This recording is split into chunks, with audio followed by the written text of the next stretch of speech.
A patient suddenly arrives in the emergency department with the blood pouring from the nose.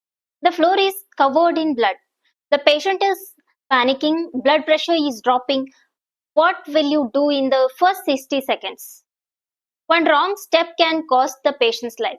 In this class, you will learn the complete emergency management of severe epistaxis exactly as it is done in the emergency room. Who all have visited first time on this channel, please do subscribe and watch.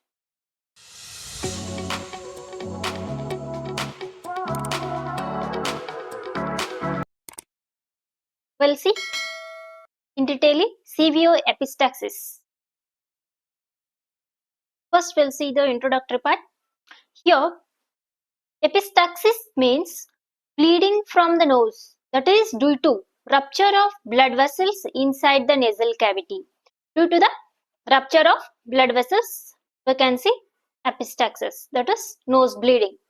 And then it ranges from mild self-limiting bleeding.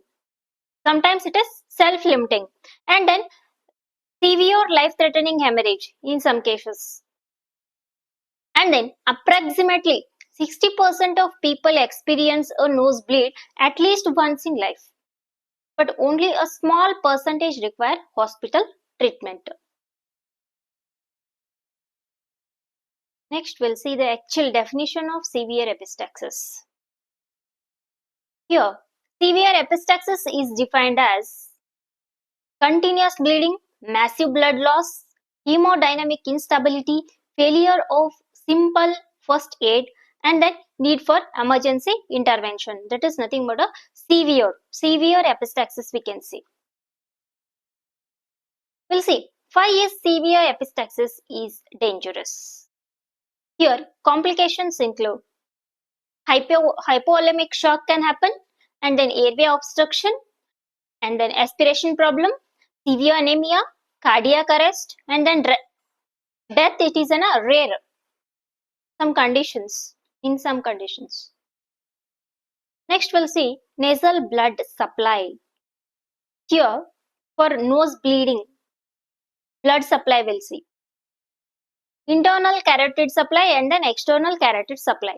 In internal carotid supply, it is an artery, three arteries, that is ophthalmic artery, anterior ethmoidal artery, and then posterior ethmoidal artery. That is for the internal carotid supply. And then comes to the next one, that is external carotid supply. Here also three arteries, that is sphenopalatine artery, and then greater palatine artery, and then superior labial artery. These three arteries, and then these six arteries versus blood for the nose. Little's areas, that is Kisselbach plexus. This is the most common site of anterior epistaxis for the anterior nose bleeding. Here arteries involved for the anterior epistaxis: anterior ethmoidal, and then sphenopalatine artery, superior labial artery, and then greater palatine artery. Here nearly 90% of nosebleeds originate here. This is for the anterior epistaxis. Next, we'll see Woodruff's plexus. This is for the posterior venous plexus. This is posterior one. That is responsible for posterior epistaxis. Usually occurs in elderly hypertensive patients. We can see it in the hypertensive patients, that is in the elders. Next, we'll see the types of epistaxis. Here, anterior epistaxis. First, we'll see this. It is in a common, mild. It is in mild condition and it is in a most common one, and then easy to control. We can see this anterior epistaxis in a young patients, and then visible bleeding it is. Next, we'll see the posterior epistaxis. It's very severe, and then we can see it in the elderly patients. That is in the case of hypertension, and also large vessel bleeding, and then difficult to control, and then higher mortality rate we can see. Death rate we can see by this one, posterior epistaxis. Next, we'll see the most important thing, that is causes of severe epistaxis. Local causes. What are all the local causes here? Trauma, and then nose picking, facial injury, nasal fracture due to some surgeries. These are the local causes. Okay, next we'll see due to the inflammation. We can see the epistaxis, severe epistaxis due to the inflammation, like sinusitis in the case of sinusitis and then rhinitis. Next we'll see the tumors. Juvenile nasopharyngeal angiofibroma. It's a non-cancerous one. Tumor, non-cancerous tumor we can see. And then nasopharyngeal carcinoma. And then due to some foreign body. And then septal perforation. And sometimes epistaxis by dry mucosa. Next we'll see the systemic causes. Now we have discussed the local causes. Okay. We'll see the systemic one. Systemic causes. In that, first one is due to hypertension in the bleeding disorders.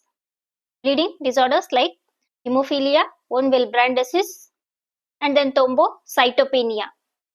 And then also due to liver disease, kidney failure, vitamin K deficiency, and then in the case of leukemia, pregnancy.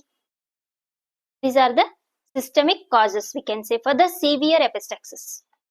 Next we'll see drug causes due to the intake of drug.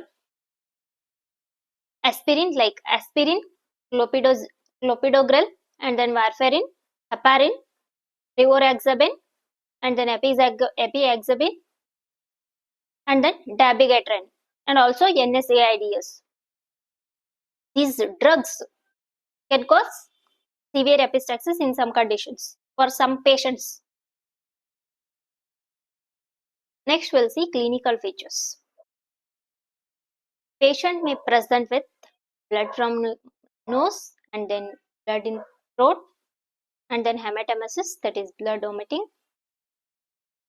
difficulty breathing, dizziness, syncope, that is like fainting, and then pallor, hypotension, and then tachycardia. These are the clinical features of severe epistaxis. Next we'll see assessment. Okay, very important part of this topic, that is assessment. Follow ABCDE approach. A stands for airway. We need to check patient airway, blood clots, whether that vomiting, aspiration risk, if airway compromised, if airway compromised, has to use suction, oxygen therapy, and then intubation if necessary. Next, B stands for breathing. Okay, we need to assess respiratory rate, oxygen saturation, and then chest movement, and also has to provide oxygen 10 to 15 liter per minute using a non-rebreather mask if hypoxic. Next, C stands for circulation. We need to check pulse, blood pressure, capillary refill, and then skin temperature. Insert 2 large bore IV cannulas and then send blood for CBC and then blood grouping and cross match, and then PT, that is prothrombin time. It measures how many seconds it takes for blood to clot. Okay. Next, that one is INR is nothing but an international normalized ratio. And then a PTT, that is activated partial thromboplastin time. Next, renal function, liver function, electrolytes, and then start isotonic crystalloids if signs of hypolemia are present. Okay. And then consider packed red blood cell transfusion based on ongoing blood loss and then also hemoglobin level and then clinical status of a patient. Next, D stands for disability. We need to assess Glasgow Coma Scale, confusion, and then dizziness. Next, E stands for exposure. We need to look for trauma, bruising, rash, or bleeding elsewhere. Here, this is ABCDE approach. We need to assess. And then immediate first aid. In the case of first aid, we need to tell the patient, sit upright, lean forward, never lean backward. And then this prevent aspiration and swallowing of blood. Okay. And then pinch the soft part of nose. Here we need to compress both nostrils firmly. Duration, that is up to 10 to 15 minutes. Okay. 15 minutes continuously, and then we should not release intermittently to check for bleeding. Next, apply cold compress. Ice pack over nose, cheeks, and then it may help reduce bleeding through vasoconstriction, and the direct nasal compression remains the most important first aid measures. Next, remove clots. Use suction and then gentle nose blowing if in the case of if appropriate. And then large clots prevent effective compression. Next, topical vasoconstrictors. For example, oxymetazoline, phenylephrine, and then adrenaline. That is epinephrine. That is soaked cotton flagets. Next, local anesthesia. It is commonly used. Lidocaine spray and then lidocaine with vasoconstrictor. In the case of this one, where appropriate. Improves patient comfort before procedures. Next, identify bleeding site by using nasal speculum, headlight, suction if anterior or posterior point is identified. Because proceed to cautery when appropriate. Proceed to cautery after knowing whether the bleeding from anterior or posterior part. Next, nasal cauterization. Here, nasal cauterization is nothing but it's a quick minor medical procedure used to stop frequent or stubborn nosebleed by sealing broken blood vessels. By the methods here chemical and also that electrical. First we'll discuss with chemical, that is they are going to use silver nitrate and then best for small anterior bleeding, that is bleeding blood vessels. And then avoid cauterizing both sides of the septum simultaneously to reduce the risk of septal perforation. And then in the electrical, they are going to use bipolar cautery and then more effective for active bleeding in selected cases, not for all, only in the selected cases. And the nasal packing. Here, indications. Persistent bleeding despite compression and cautery. Here we'll see anterior nasal packing materials. That is ribbon, gauze with petroleum or paraffin dressing, and then nasal tampons, expandable nasal packs, and then balloon devices. Keep packing for 24 to 48 hours. Or this one, according to institutional protocol and patient condition. It's totally depend upon the condition of the patient. And then monitor for infection and recurrent bleeding. Next, here we have completed anterior for anterior nasal packing. Next, we'll see the posterior nasal packing. Here indications are posterior epistaxis in the case of posterior epistaxis, and then failed anterior packing, and then massive bleeding. Often requires ENT consultation and close monitoring. And also patients may need admission because posterior packs can cause airway compromise and then cardiovascular complications. Next we'll see the medications for severe epistaxis, analgesics, antibiotics, and then sometimes considered for prolonged nasal packing based on institutional practice and patient risk factors. Routine use remains variable.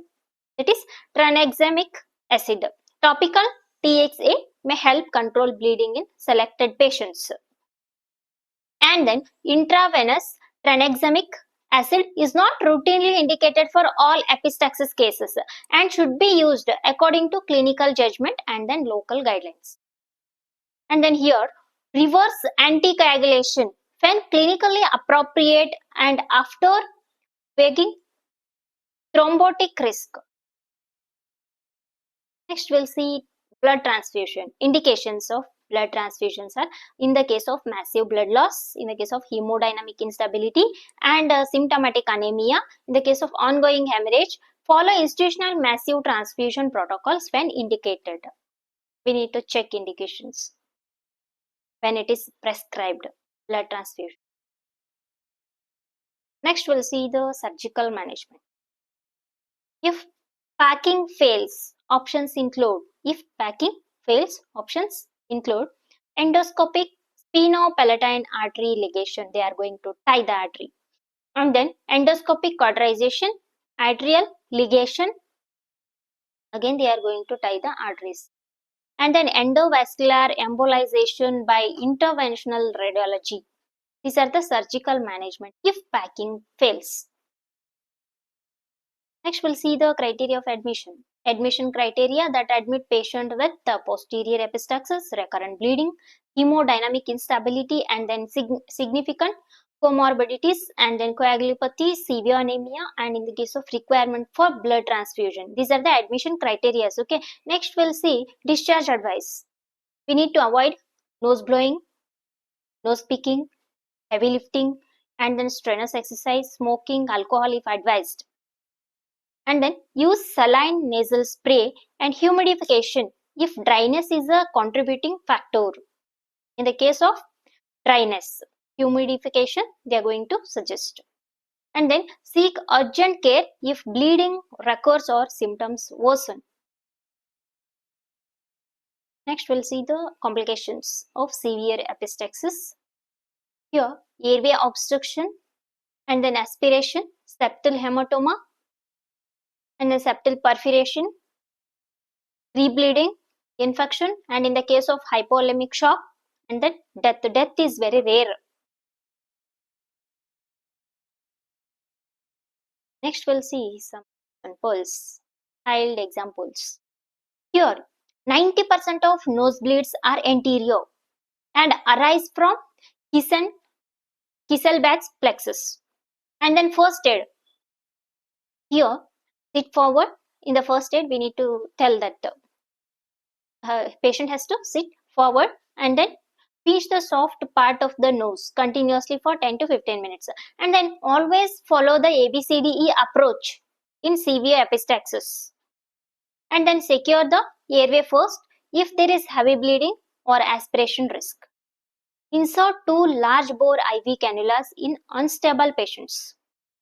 Posterior epistaxis is more common in older adults and is more likely to require admission and ENT intervention. Ear, nose, throat intervention. And then persistent bleeding after compression may require topical vasoconstrictors, cautery, or nasal packing given. And then consider reversal of anticoagulation only after balancing bleeding and thrombosis risks. At last, conclusion. Here, severe epistaxis is a true medical emergency where rapid assessment, airway protection, effective nasal compression, hemodynamic stabilization, and timely ENT intervention can prevent life-threatening complications. A systematic ABCDE approach and early recognition of posterior epistaxis are essential skills for every healthcare professional working in emergency or acute care settings. Please give it a like, share and subscribe to our YouTube channel for more informative content. Thank you for watching.